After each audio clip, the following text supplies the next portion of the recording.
আমাদের বন্ধু সংগঠনের ভাইয়েরা সেই হাসিনাকে পুনরায় আবার দেশে আনার জন্য বিভিন্ন পায়তারা করছে। সেই সুযোগ নিয়ে হাসিনা ভারত থেকে বক্তব্য দেয় ডিসেম্বরে আমি খুশ করে দেশে চলে আসবো। আমরা আজকের এই সমাবেশ থেকে বলতে চাই, মুক্তিকামী তৌহিদি জনতা যারা 17 বছর পর্যন্ত জুলুমের শিকার হয়েছিল, মাজলুম ছিল, তারা বেঁচে থাকতে হাসিনা কি দেশে আসতে পারে? আসসালামু আলাইকুম ওয়া রাহমাতুল্লাহি ওয়া বারাকাতুহু। 11 দলীয় ঐক্যের উদ্যোগে আয়োজিত আজকের এই বিশাল সমাবেশের সংগ্রামী সভাপতি, উপস্থিত সম্মানিত প্রধান অতিথি, 11 দলের নেতৃবৃন্দ, উপজেলা ইউনিয়ন এবং বিভিন্ন জায়গা থেকে আগত নেতৃবৃন্দ, সামনে উপস্থিত মুক্তিকামী তৌহিদি জনতা, আসসালামু আলাইকুম ওয়া রাহমাতুল্লাহি ওয়া বারাকাতুহু। সম্মানিত উপস্থিতি, আজকের এই সমাবেশ আমাদের জন্য একটি ঐতিহাসিক দিন।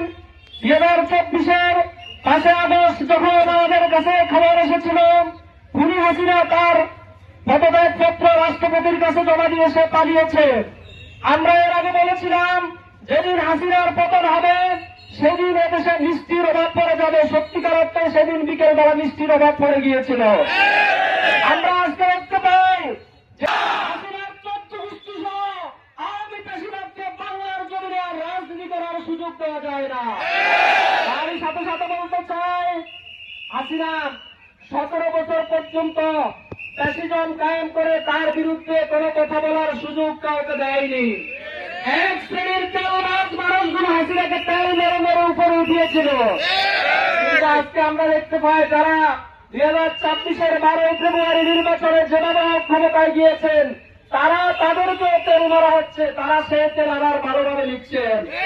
আপনাদেরকে বলতে চাই, তেল মারামারি আর তেল নেওয়া বেশি দিন চলতে পারে না।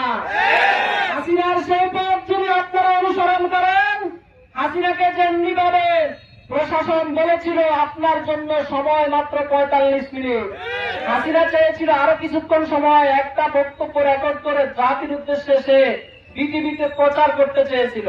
কিন্তু প্রশাসন বলেছিল বক্তব্য দিতে আপনার সময় লাগবে 10 মিনিট, প্রচার করতে লাগবে আরো 10 মিনিট, এর মধ্যে আপনি জীবন নিয়ে বের হতে পারবেন কিনা আমরা জানি না। বলতে চাই, হাসিনার যে করুণ পরিণতি হয়েছে, ওই পথ যখন যারাই শুরু করবে তাদের তার চাইতে ভয়াবহ পরিণতি হবে। আজকে সর্বশেষ বলতে চাই, আল্লামা সাঈদী রাজদিগির ময়দানে তার বক্তব্য বলেছিলেন যেভাবে আপনারা ক্ষমতায় গিয়েছেন, আমরা চাই 5 বছর আপনারা চালান, তবে ভালোভাবে চালান। এদেশের জনগণ আপনাদের কাছে ভালো কিছু আশা করে। আজকে দেখা যায় আপনাদের নেতৃবৃন্দ বিভিন্ন জায়গায় বসে বসে বলে ফেসবুকে ওইটা লেখা যাবে না, সেটা লেখা যাবে না।